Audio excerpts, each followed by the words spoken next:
Manila, I keep coming back to Manila. Hello Team Authentic all over the world! In this episode, let's explore the walled city here in Manila. Hanap kita Manila, ang ingay mong kay sarap sa tenga. Sa mga hindi pa po nakasubscribe dyan, please do subscribe kung magbubook po kayo by Klook. Ito po yung ating promo code. At kung hotels naman po sa Agoda, nasa ibaba po yung ating affiliate link. Ano pang gagawin? Tara na, go with me, Mel. Mga jeepney mong nagliliparan, mga babae mong nagagandahan. Hello everyone! Hi guys, mayong adlaw. Yes, pahinga tayo ng very light sa travel. Sinisagulan din naman. Pagpag muna tayo sa travel. Pag muna tayo sa travel. Nandito tayo ngayon sa tinatawag na Walled City here in Manila. Nandito tayo sa Intramuros. So, di ba? Parang ito yata yung isa sa mga nire-request din ng mga supporters natin from abroad. Mabilis ang gala lang from Metro Manila. Yes, kasi minsan daw mga one night lang daw sila rito or 2 nights. And then gusto nilang makita kung worth it daw bang pumasyal dito sa Intramuros and kung safe ba. At dahil malakas kayo sa amin, heto na yon. One of the best ways para ikutin ang Intramuros ay via Calesa. And then, that's 1,000 pesos per hour. Good for 6 persons. So, ibig sabihin, 167 pesos ang isa. Yon ay kung kaya ng kalooban ninyo na parang 7 kayong nakasakay sa Calesa. Kasama si Mamang Kotsero. Yes, kanina sabi ko driver. Pala kutsero ka pala tawag doon. So ayan, so yun yung one of the best way. Pero kasi sa amin talaga ni Enzo, ang pinaka best way talaga dito, maglakad Lakarin lang mo talaga. talaga. Yes, ay nagmotor nga pala tayo, pinark lang natin. Yung parking fee dito ay 50 pesos. And here's the Manila Cathedral. Inferno, ang ganda. Ito yung nakakaganda dyan, no? Yung parang sumisilip siya sa mga dahon, sa mga puno. And syempre, nanggaling na rin tayo dyan kanina. Pero tignan natin ha, kung pwede namin sa inyo ipakita kahit papaano yung pinaka-design doon sa loob. Kahit ano lang tayo, kuha lang tayo ng kaunting shots. Dalhin namin kayo sa paligid ng Manila Cathedral. Siyempre, dapat dito mag-start yung pag-ikot natin. Alam niyo, dito nakakatuwa. Kasi, para ka talagang bumalik ng very light sa nakaraan. Alam niyo yung mga traditional na, eto pa oh, yung ice cream or sorbetes. Diba? Talagang nasa harapan siya ng simbahan. I can still remember, ang art I can still remember. Di ba nung bata kasi tayo, pagka nagsisimba tayo, paglabas po ng simbahan, may sorbetes, may mga balloons. So yun, nakaka-nostalgia siya ng very light. So here's Manila Cathedral. Ang ganda.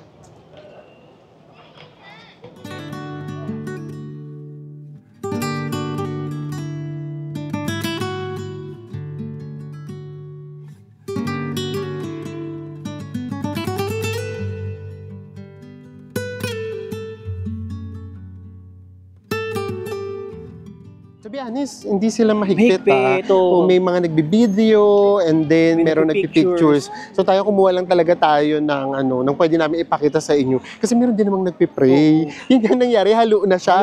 Oo, naging tourist spot siya. At the same time, meron may mga deboto. May mga deboto. And totoong may misa dito. And today nga pala is Sunday. Talagang pumunta kami rito ng Sunday para ipakita sa inyo yung dami ng tao. And then yung napansin mo, yung security dito. Oh guys, ito yung kauna-una ng simbahan na pinuntahan natin na merong security check. Tapos i-scan tag yung mga bags niyo. Oo, di ba? So, yun. May counting security check, mahigpit sila pagdating doon. Pero pagdating nyo naman sa loob, ang luwag naman nila sa mga cameras. So, anyways, lakad din tayo dito. Pakita namin sa inyo rito kasi pwede rin kayo rito mag-food trip. Ito yung Manila Cathedral. And then, paglabas nyo dito, or actually, bago nga kayo makapasok ng Manila Cathedral, ang dami nyo na ritong makikita mga stalls. And then, itong mga stalls na to, ay puro pagkain. So, pwede na kayo rito mag-food trip kung gusto nyo. Ano, kakain na ba tayo? Charot. Ano ba namang ano to? Sightseeing tour na to. Pagkain ka agad ang iniisip. Meron din nagbabasking dito. Oh. And then, ayan, may tumutugtog pa. Oh. May kumakanta yata. Hello po. Ay, may buy one, take one. Oh, 100 pesos. O, syempre, alam niyo na yung mga price dito. Baka mabibili pa namin. Baka medyo mas mataas ng kaunti. Pwede na kayo rito mag-food trip just in case. And then pag diniretso nyo to, that's a Fort Santiago. Tara na, pasukin na natin itong walled city. Actually, may nagbibigay din naman ng mga mapa. Pero kami dead malam, mas gusto lang namin nag-explore. Ang target natin ay ang Casa Manila. And then kung mahilig kayo sa mga history guys, marami nga rin ditong mga museum. So pwede nyo siyang pasukin. Mapapansin nyo guys, karamihan na pupunta dito mga kabataan. Tapos kung meron namang mga foreigners, mga Korean yung nationality. Yes, although may nakikita rin kami mga westerners, mangilan-ngilan. Pero mostly talaga, ayun nga, mas locals na locals pa rin yung dating. And siguro nga, ito kasi pag namasyal kayo rito, free. Free talaga siya. Ayun, katulad nyo, no? May mga foreigners. At least, very interested din sila sa history natin, no? And then, meron ditong memorial. Itong memorial daw na to ay dedicated doon sa mga innocent victims of war. Ito pa yung some history, guys. So, this is the Battle of Manila. Ayan. So, usually, yes, nababasa rin naman na natin to sa books and sa Google. Pero syempre, iba pa rin talaga na nababasa mo siya na nandito ka mismo. Ayan. So, kung matyaga kayo magbasa and gusto nyo talaga maintindihan yung history, kung hindi nyo pa alam, pwede kayo dito. Nakakaano yung feelings, no? Parang ibang-iba siya. Alam mo na nando ka sa historical site, number 1. And then number 2, maraming tao, pero hindi siya maingay. Yung parang ang solemn pa din nung dating. Lalo na pagka tumutunog yung Kampana. yung kampana. And then, merong mga tumutugtog, nagigitara. Pero alam niyo yung pati yung tugtog nila, parang malumanay. Tahimik. Wala kang makikitang nagra-rush, di ba? So, pati tuloy kami nakikisabay. Talagang ganun talaga siya. So tara na, punta na tayo dito sa parang nakita naming night market. Di ba? Ang daming tao, pero hindi magulo. Ay, ang mumura din ng mga dito, mga paninda, Yung mga keychains, 10 lang. Ito po yung 10 pesos? Ayun yung 10 pesos, And then, meron din silang mga wallets. Kuya, patingin po kami ha. Ay, yung mga wallets. Pwede nilagyan ng names. Pwede nilagyan ng names. Ito. 3 for 100. Ito pong ganito, boss, magkano? 75. 75. Kasya ba rito yung passport? Hindi. Ay, Wala pa tayong nabibili ng pang passport natin. Ito maganda, 75 lang. ito, sure, ito kasya passport. Ayan. Bulky, oo.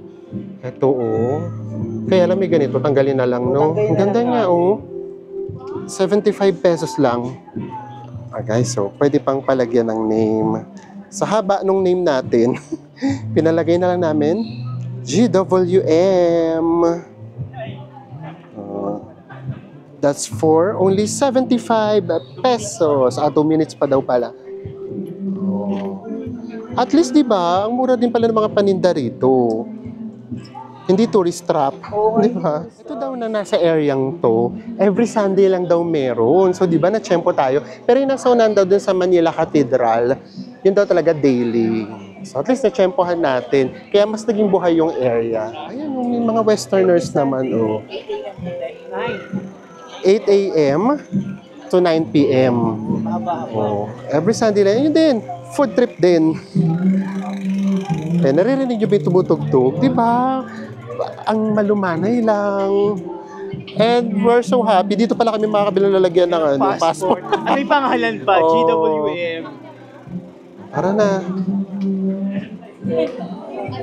Let's explore more. Ay, may mga barbecuehan. Diba? Ang kalmado lang. Ang ganda nung kanta.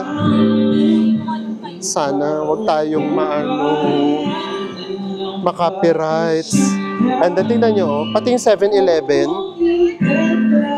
sumunod siya sa team. Diba? Grabe, kakaaliw dito. Ayun, meron pang mga piercing. At free din. Basta sa kanila kabibili nung pinakahikaw. Another sorbetes. May puto bongbong na dito, oh. Very Pinoy. And then, isa to sa pinaka-popular dito na cafe. Ito yung Cafe Intramuros. Super popular. And tapat ng Cafe Intramuros, ito namang San Agustin Church. And may patrivia kami. Huwag kayong loloko-loko. Ito daw yung kauna-unahang stoned church here in the Philippines. Actually, ang ganda ng vibe niya dito eh. Pwede mo na rin siya i-compare actually sa vegan. Kung familiar na kayo or nakapunta na kayo sa vegan, ang ganda nung nangyari ngayon dito sa Intramuros kasi naging ganun na rin yung vibe niya.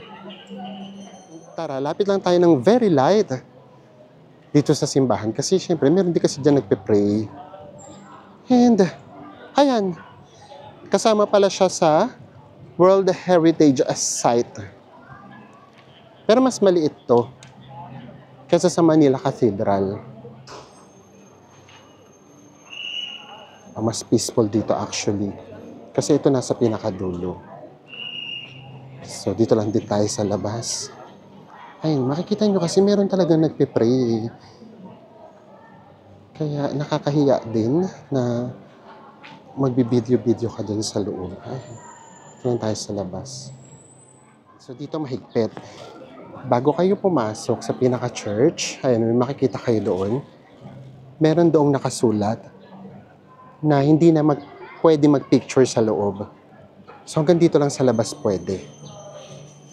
Dito lang kayo pwede mag-picture. Dito sa pinaka-gate.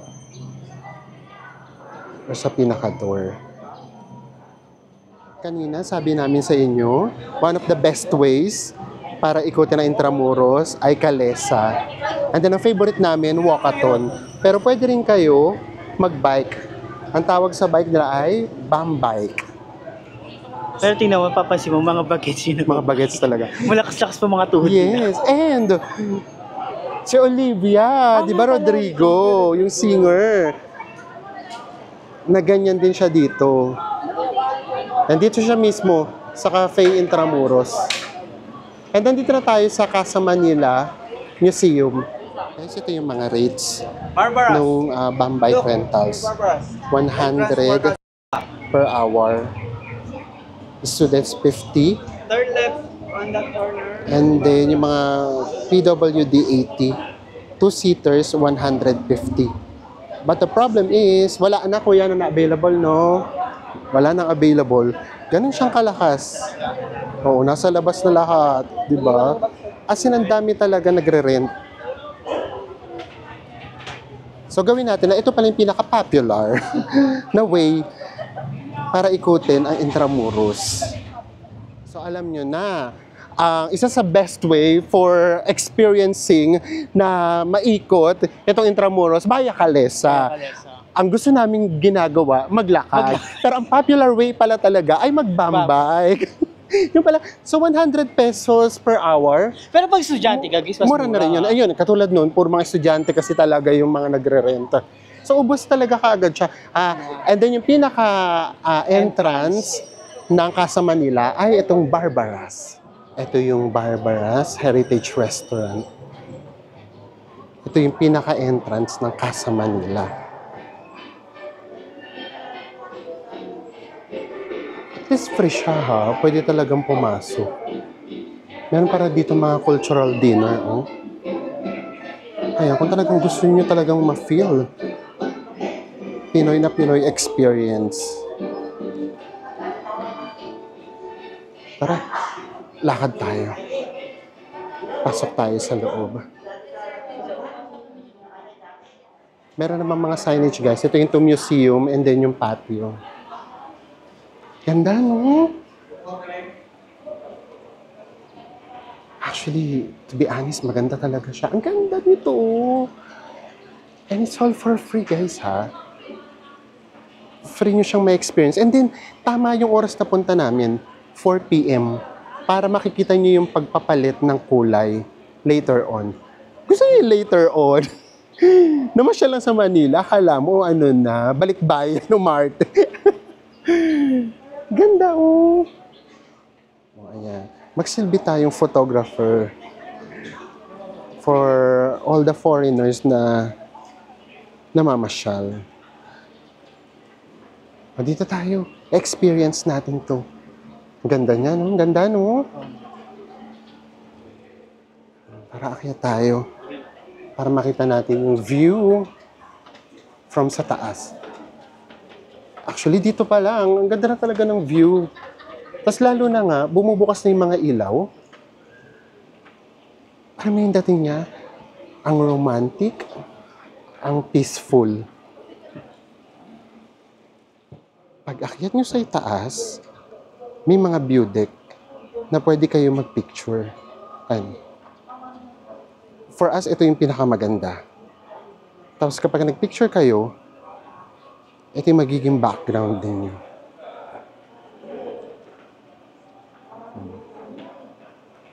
And pwede kayong pumasok sa loob. Yan na yung museum. So, kung gusto niyo talaga ng mga history, go for it. Ang ganda! Dito pa lang, no? Ang ganda niya na.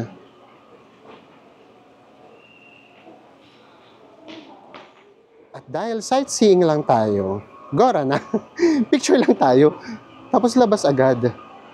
Ay, bawal na dyan, bes. Matitrespassing ka na dyan. Ano to? Ah, parang ano nila, kitchen. Tara, baba tayo. Diba? Biglang naging restaurant to, oh. Ang ganda rin ng ginawa dito, no? Ito din, no? Restaurant din to. Actually, lahat dito, ano, picture perfect. So, yes, sa mga gustong mamasyal dito, actually, ma-appreciate nyo siya. Kami kasi, ngayon lang din namin to naikot. Yung last time kasi na pumunta kami dito, pandemic pa. Ito din, no? Restaurant din, oh. Another restaurant. Tingin tayo ng mga menu nila, ha? Ito. Coco Bango Cafe Restaurant. O, ito yung mga pricehan, para lang just in case. Breakfast menu. O, 350 American breakfast. O. Cream corn, 135. Ito, ano tong mga to? Ay, ano tong 3,195 na to? Charot. Good for 6 person. Good for 6 person na siya. Ay, yung mga presyuhan. Kaya rin na din naman Ito yung mga for the pasta, experience. pasta, oh. Ayun yung mga pasta, 320. Yung may carbonara, 330. Pansit bihon, 330. So, kaya na din. Kasi experience na talaga yung babayaran nyo rito, eh. More than the food, of course, yung experience na dito talaga tayo kakain. Kaya lang kasi kami, kapag ganito, ang iniisip namin, parang cafe-cafe. Mas masarap mag-chill sa cafe. Ayan, meron na ditong mga cafe. Ay, may toilet. Ah, pero may bayad siya.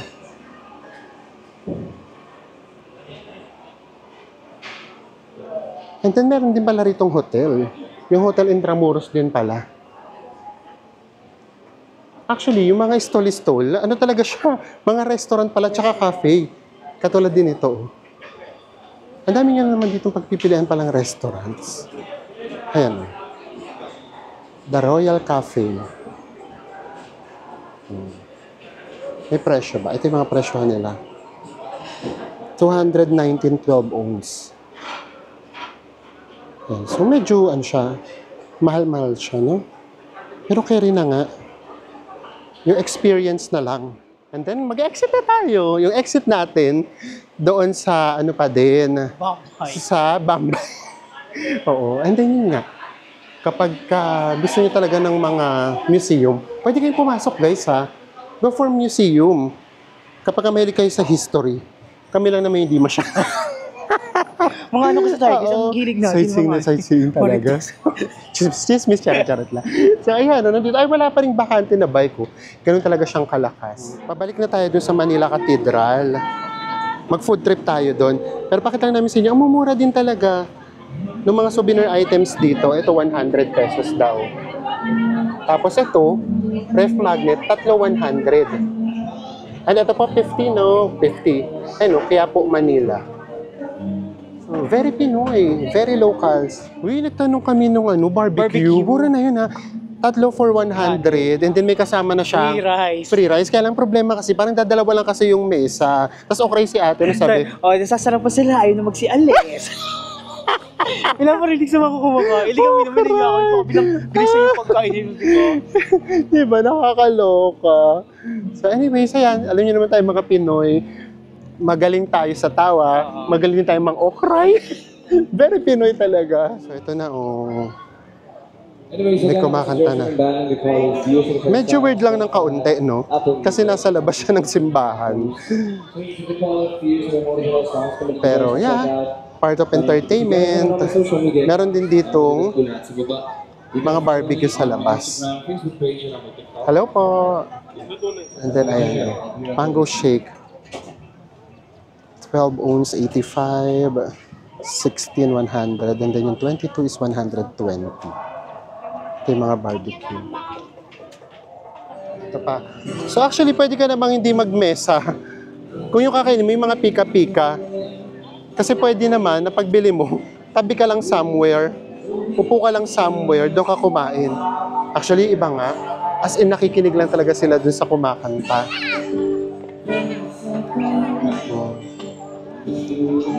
Tignan natin kung ano yung pwede natin ipika-pika. Ayan, nakakita na tayo ng pagpo-food tripan natin. Food trip talaga. Ito yung mga paninda nila. Chicken balls, cheese balls, squid balls, kikiam. And then meron din silang fried noodles. Yun yung in-order natin. Yung fried noodles with siomai, 70. And let's eat. So ito na yung meal natin. 70 pesos nga yung fried noodles. 20 pesos yung isang kikiam. And then 20 din yung chicken balls. Ito, 50 pesos 50 pesos. Pero ito yan eh. Ano tayo? First class. Kasi nasa harapan natin mismo yung kumakain. Kumakain to first class tayo. So enjoy na lang namin guys ha. Ayaw ni YouTube ng ganito. Kung makaka-copyright tayo, patayin na. Our hearts beat to the city streets. We began to feel the fire. We rise like tall buildings as the chemicals they take us higher. The night's young and it's just begun as she puts her hand in mine. We wanna chase the night, wanna dance to the light, pull the stars from the sky, just two hearts running wild. Never sleep, never stop, as we shout from the top. We're gonna be two hearts running wild.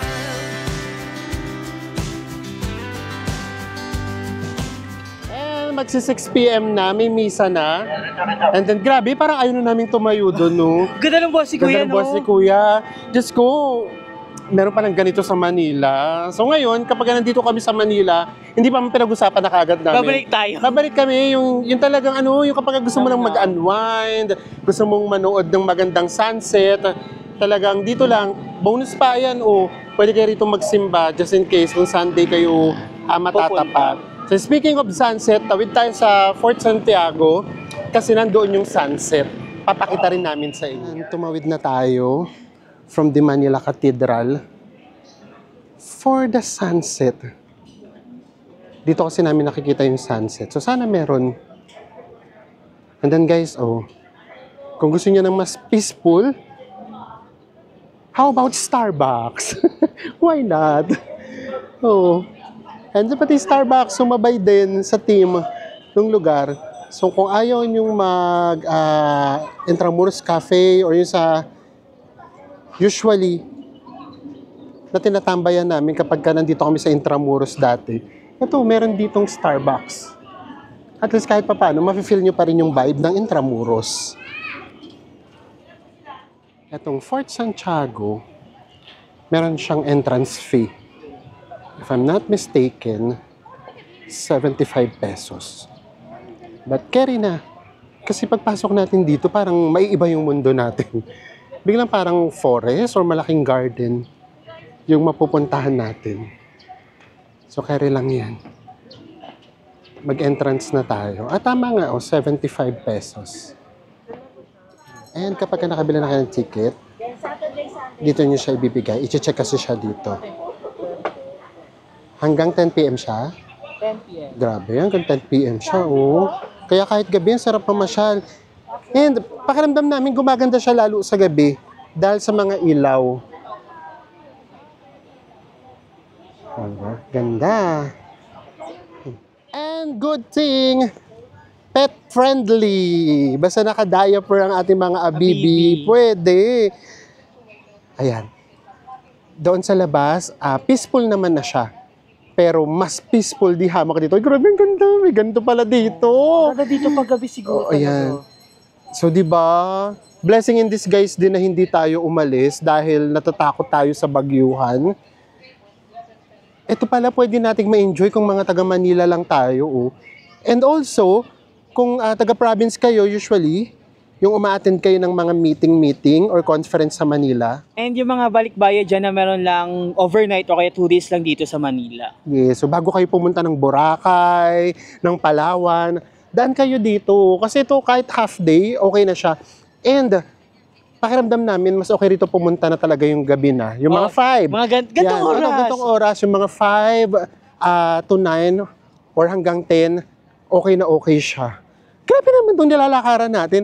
Pakiramdam ko tuloy, papunta tayo ng Taj Mahal. Oh, ay, diba? Ganun yung feeling. Ito kasi yung nilalakaran natin. Kulang na lang magkaroon dito ng Taj Mahal. Kaya lang ang meron tayo dito ay buildings. Grabe ang laking area niya, ha? And hindi siya napupuno. Ang dami nyo rin kasi ritong pwedeng puntahan. Kung picture lang, naku po, Instagrammable din siya. So, bukod sa history, sa ating mga mahilig sa sightseeing, pasadong-pasado siya. And sa mga mahilig sa videos and pictures, pasado din. Let's explore. Punta tayo dito sa, ano yan, Bes? Baluartillo de San Francisco Javier. Halika, punta tayo dito. Nasaan defense before? Ito yung ginagamit daw na defense. Noong panahon ng giyera. At least na-preserve yung mga ganito. Although yung iba dito, nirenovate na. Because of the earthquake daw. Pero still, maganda pa rin. Ay, ang ganda nga dito.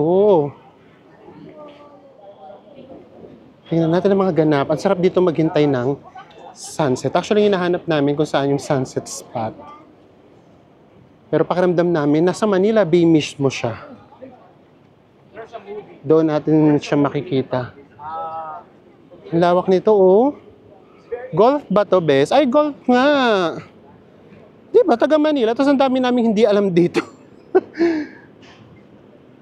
Yan, nandun yung sunset, oh. So, hintayin natin yung sunset. And then, mamaya, tambay na lang tayo sa isang cafe.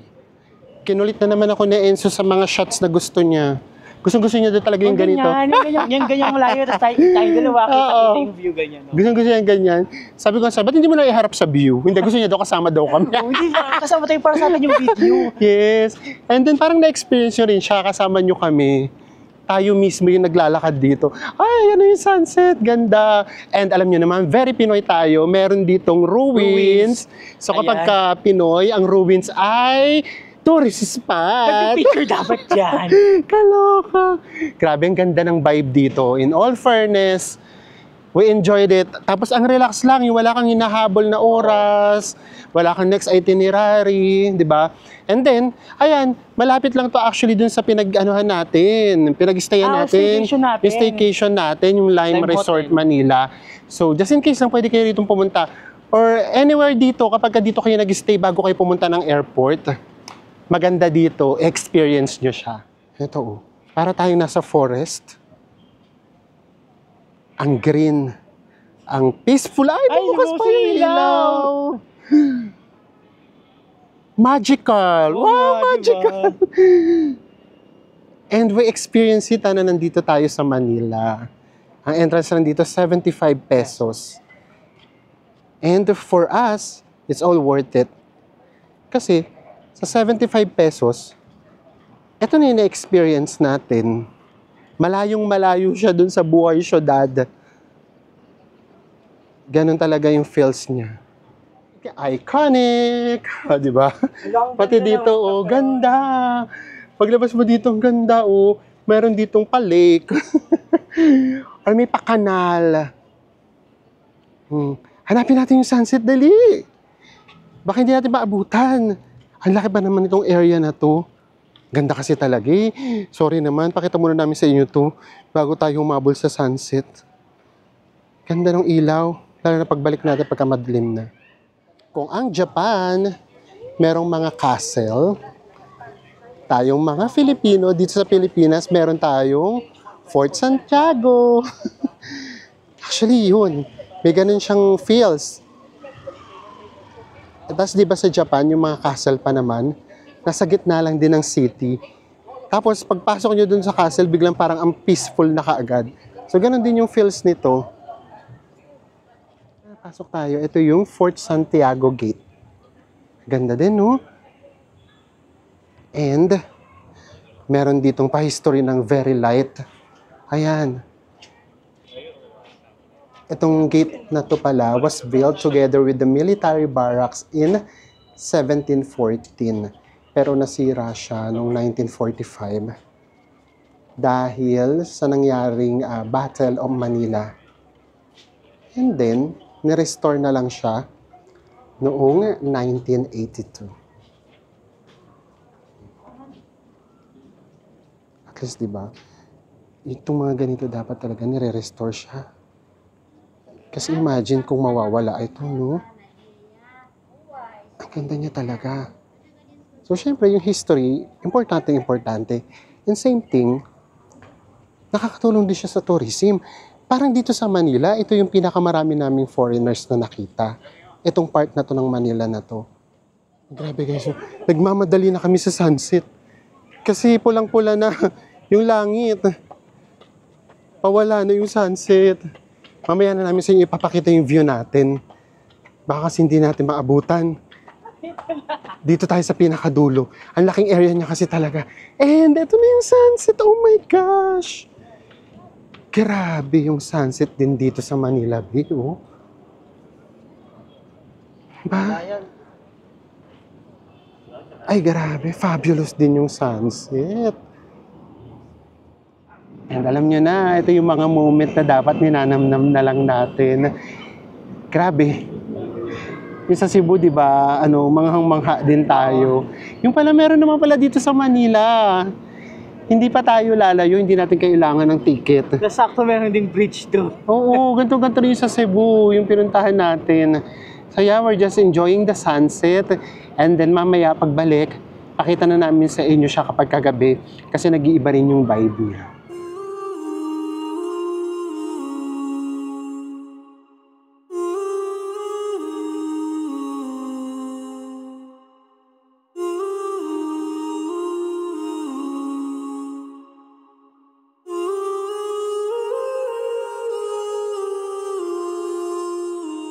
So, tinanggal muna namin yung microphone para mas marinig niyo yung natural sounds. So, we can't imagine. Ang arte-arte ko. Pumunta lang kami ng Manila. Akala mo, balikbayan. Kita mo.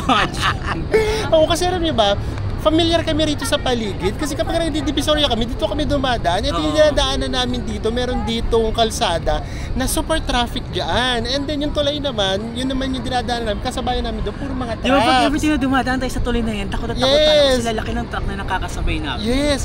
And then, sa gitna niya pala, merong ganitong ka-peaceful na lugar. Na ito lang, di ba? As in, Upo ka lang, nam-nam. mo lang. Ay, grabe.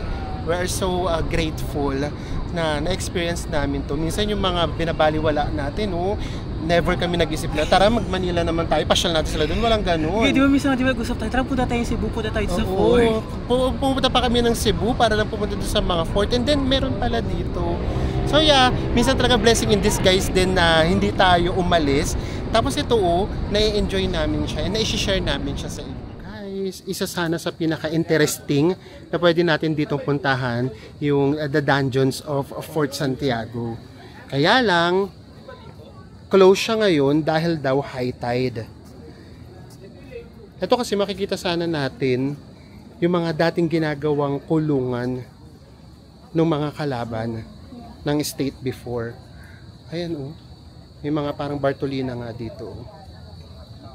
So, sarado siya kasi malalim talaga siya And then madilim hanggang dyan lang pwede. Actually, medyo scary siya. Ayan Ito kasi yung papasukan mo sana Sarado siya. Gabi?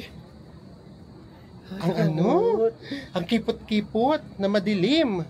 And then, nakapasok na rin tayo kanina dito sa Baluarte de Santa Barbara. Ito guys, air-conditioned siya. Masarap mag-stay. Masarap mag-stay. And then, meron din siyang free movie viewing sana. Siguro mga documentaries, ganyan, history. Kaya lang, until 6 PM lang siya. And then, makikita nyo doon, merong mga Lego design, ng mga original design talaga, ng mga gusali before. So, meron din doon yung Manila Cathedral, ganyan. And then, iba pa. So, yeah, kung history talaga yung hanap ninyo, this is also the perfect place to be. And then, may nakikita kami na merong kasamang mga tour guides. So, hitik na hitik sa history. Tapos, for sightseeing, ang ganda niya rin. Plus, Instagram. Maswerte ba pag nasaktuhan tayo yung pinaka-sunset? Yes, yung sunset pa talaga panalo. And, eto na yung nilakaran natin kanina. So, ngayon, tignan nyo naman. Mas lalo na siyang gumanda. Nag-iba yung charm niya dahil sa ilaw. Diba? Naging mas romantic, mas naging peaceful. And actually yun na nga, maraming tao pero hindi siya yung maingay at magulo.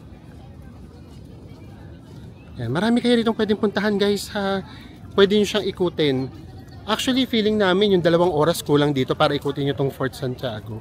Kami nga pumunta lang kami rito para lang sa sunset. Pero ang dami yung pwede ritong puntahan. Kasi hindi namin papakita sa inyo iba. Para pagpunta nyo dito, meron ko yung sariling madidiscover. Yes. Ayaw lang mag-explore. Charot lang. Hindi. Oo. So para pagpunta nyo dito, meron pa kayo ilo-look forward. Hindi yun nakasama sa vlog. So ngayon naman, punta na tayo dun sa cafe na isa sa mga gusto namin pag natatambayan namin before. Pero hindi kasi kami pupunta dati ng ganitong oras. Umaga namin yun napupuntahan. Kasi di ba may bakod pa? May bakod pa. Tayo pa nag-ooperate yung bakod. Kami nag-ooperate noon. Tapos pandemic pa, umabot pa yung pandemic. And we are back again. Dito sa Manila Cathedral. Ito na yung vibe niya Ay, at night may taho. Why not? Diba? Ay, siya pa rin yung kumakanta.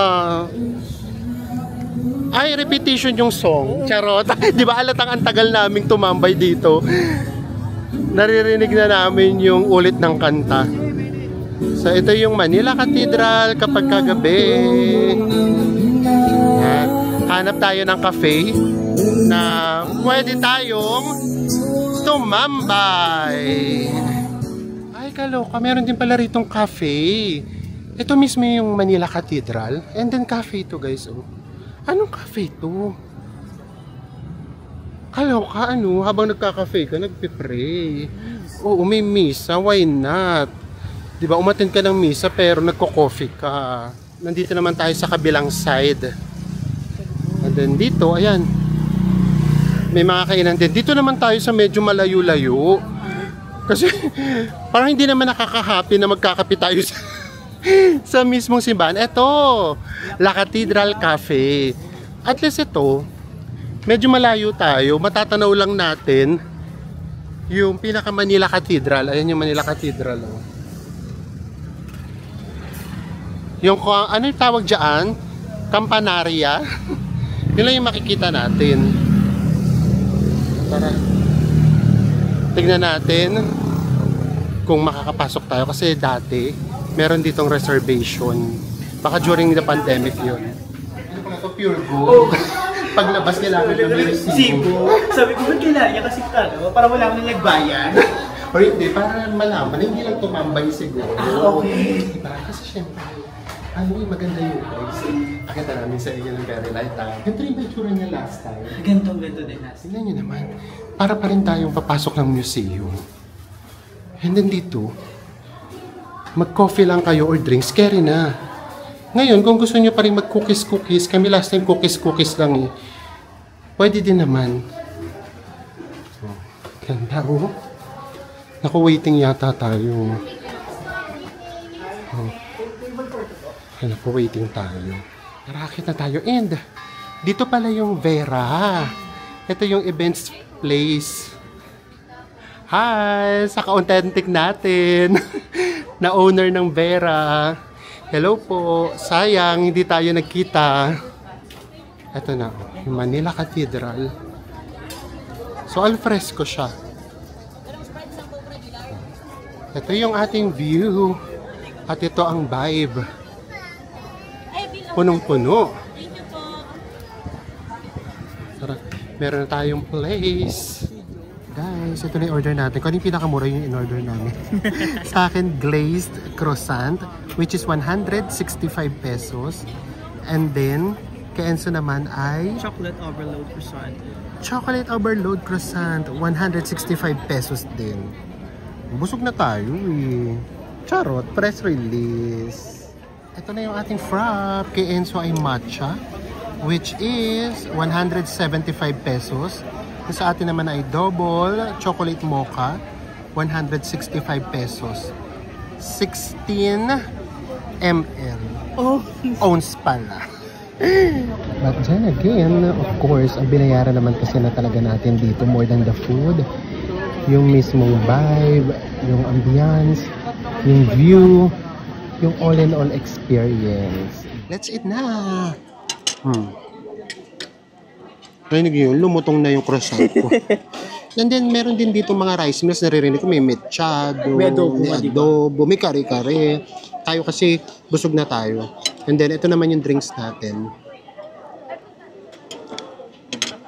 Ay, sa akin masarap yung sapak nung ano niya. Nung mocha, parang kape nga siya actually. Yung sa'yo. So, yun. So, carry na din to. Kasi yun na nga, experience na yung binayaran natin dito. Kamusta yung pagkain Ayan mo? siya. May pagka-mint yung ano niya. Yes. Matcha. May ibang flavor. Oh, ibang matcha to. So, ibang pero matcha. masarap siya, nagustuhan So, yeah. So, at least, di ba, may baka yung experience. Yun lang. Mag-ready lang talaga kayo ng budget kasi, or baka for us lang medyo ano siya talaga, medyo, you know, hindi yung presyong pang sa amin. Pero yung mga croissant naman, presyong ano naman siya, Starbucks. Ayan. So, tapusin lang natin to. And then, maya-maya na tayo mag-recap ng very, very light. So, ito na yung bill natin. From 630, naging 680 siya. Meron siyang 50 pesos na service charge. Mga 8%. Wag niya iwawala yung resibo nyo. Ito magiging gate pass natin Ito yung magiging gate pass nyo. Palabas. Kung hindi kayo makakalabas. Ayan. Ibigay nyo lang yung receipt nyo. Thank you po. Yun lang. Papakita nyo lang. Very much pure gold yung datingan natin. At saka Super 8. Di ba ganyan din Super 8? Di ba tapos na tayo? And pauwi na tayo. So kung dito kayo naka-stay, kapag nag-staycation kayo, or for example, dito yung hotel ninyo, bago kayo pumunta sa airport, or mamamasyal kayo sa iba pang lugar sa Pilipinas, malapit lang. So yeah. So unang question, safe ba dito? So So ito, in general, safe naman naman. siya. Kasi wala naman kami nakitang gulo. Maraming tao, pero yun nga, hindi siya magulo. Pero, para lang magkaroon lang kayo ng idea, yung mga bata. May mga batang din, alam niyo gusto ng mga bata, yung mga nanghihingi. Pero hindi naman sila Hindi naman sila yung aggressive. aggressive, ganun. Oo, yun na. At saka di ba may mga security guard na paikot-ikot. Oo. Tapos ayun, kunyari nakaupo kayo sa table, yung lalo lang doon may open yung doon sa Manila Cathedral. So minsan tatabi sila sa'yo, ganyan. Pero wala, isang beses lang sila, hindi sila mangungulit. And then ang dami naming na-miss, we know. Kaya pagpunta nyo rito, ayan, pwede nyo siyang pasyalan. The fact na ito pa lang, nakontento na kami, ibig sabihin, worth it talagang pumunta rito. Lalo na kayo kung mag-explore kayo, mas marami pa kayong mapupuntahan. And then, ano yung sabi mo, kapag kagabi talaga. Ay, guys, alam nyo ba, pagkagabi dito, mas gumaganda siya, lalo na pag binuksan yung mga pailaw. Yes, nag-iba talaga yung charm niya. And then, itong kinainan natin, yung La Cathedral Cathedral. Cafe. Sa totoo lang, medyo, medyo mahal siya for us. And then, yung lasa niya, carry naman na. Basta yun lang, isipin nyo na lang pumunta kayo doon for the experience. At saka sa ambience. Yun. Yung So view. yeah, so sobrang na-enjoy namin itong hapon na to. Pwede pala yun. Pwede naman palang mag-enjoy na nandito lang sa Manila and feeling safe ka, mabubusog ka sa history, and then mabubusog din yung mga mata mo sa view. And with that, magkita-kita ulit tayo sa mga susunod pa natin travel vlogs. Bye everyone!